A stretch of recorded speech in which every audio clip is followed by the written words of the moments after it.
నైరుతి బంగాళాఖాతంలో ఫెంగల్ తుఫాను కొనసాగుతోంది. గడిచిన 6 గంటలలో 7 కిలోమీటర్ల వేగంతో ఉత్తర వాయువ్య దిశగా ఫెంగల్ కదులుతోంది. ట్రింకోమలికి ఉత్తరంగా 320 కిలోమీటర్లు, నాగపట్టణానికి తూర్పు ఆగ్నేయంగా 230 కిలోమీటర్లు, పుదుచ్చేరికి తూర్పుగా 180 కిలోమీటర్లు, చెన్నైకి ఆగ్నేయంగా 190 కిలోమీటర్ల దూరంలో కేంద్రీకృతమైంది.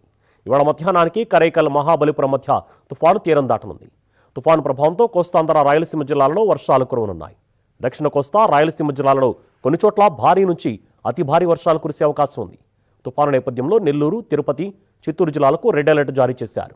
నెల్లూరు, తిరుపతి, చిత్తూరు, అన్నమయ్య జిల్లాలలో ఆకస్మిక వరదలు వచ్చే అవకాశం ఉందంటున్నారు. దీంతో లోతట్టు ప్రాంత ప్రజలు అప్రమత్తంగా ఉండాలని విపత్తు నిర్వహణ శాఖ సూచించింది.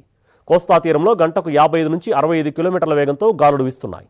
మత్స్యకారులు వేటకు వెళ్లరాదని హెచ్చరిక జారీ చేశారు. కృష్ణపట్నం పోర్టుకు 3వ నెంబరు ప్రమాద హెచ్చరిక జారీ అయింది. ఏపీలోని మిగతా మేజర్ పోర్టులలో 1వ నెంబరు ప్రమాద హెచ్చరిక కొనసాగుతోంది.